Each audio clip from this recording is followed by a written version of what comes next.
பூமியிலே சொன்னதை போன்று பெருதெய்வ வழிபாடுகள் எல்லாம் பெருமைக்குரியவர்களாக சிறப்பாக மக்களால ஏற்றுக்கொள்ளக்கூடிய வகையில இருக்கக்கூடிய வழிபாடுகள் எல்லாம் இருந்தாலும் குறிப்பாக நமக்கு தெரியும் நம்முடைய சமயத்தை பொறுத்தவரையில சன்மதங்களாக பகுக்கப்பட்டு இருக்கிறது நம்முடைய சமயம். குறிப்பாக சொல்ல வேண்டும் என்றால் நம்முடைய சமயம் எல்லாமாக இருக்கின்ற ஏக பரம்பொருளாக ஏகன் அநேகனாக இருக்கின்ற இறப்பிலி பிறப்பிலி இல்லாத ஆதியும் மந்தம் இல்லா அருட்பெரும் ஜோதியாக இருக்கக்கூடிய இறைவன் ஈசனை கொண்டது செய்வோம். திருமாலை வழிபடக்கூடியது வைணவம், அம்பாளை வழிபடக்கூடியது சாக்தம், முருகரை வழிபடக்கூடியது கௌரவம். இப்படி 6 மதங்களாக பிரிக்கப்பட்டு இருந்தாலும் குலதெய்வ வழிபாடு என்பது மிக முக்கியமான ஒன்று. குலத்தை பொறுத்தவரையில நம்முடைய மூதாதையர்கள் முன்னோர்களாக இருக்கக்கூடியவர்களை எல்லாம் அந்த குலத்திற்கு அந்த பிரிவிற்கு வழிபடு கடவுளாக இருக்கக்கூடியவர்களாக வந்தவர்கள் நம்முடைய குலதெய்வம் என்பதெல்லாம் தெரியும். தொல்காப்பியத்திலே தொல்காப்பியர் சொல்லுவார்,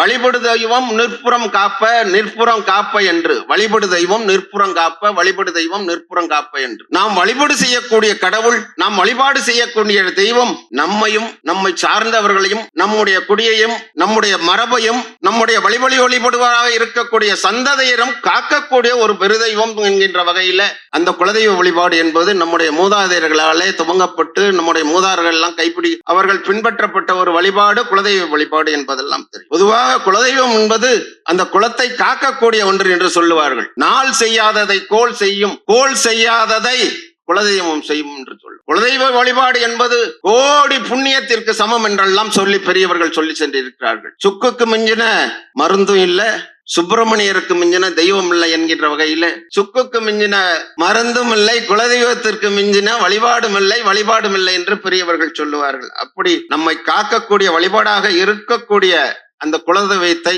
நம்முடைய பெரியவர்கள் முன்னோர்கள் எல்லாம் வழியாக வழிபாடு செய்த காலம் நம்முடைய மண். இந்த மண் வருஷத்துக்கு ஒரு காணாலும் போய் வழிபாடு செய்யுங்க.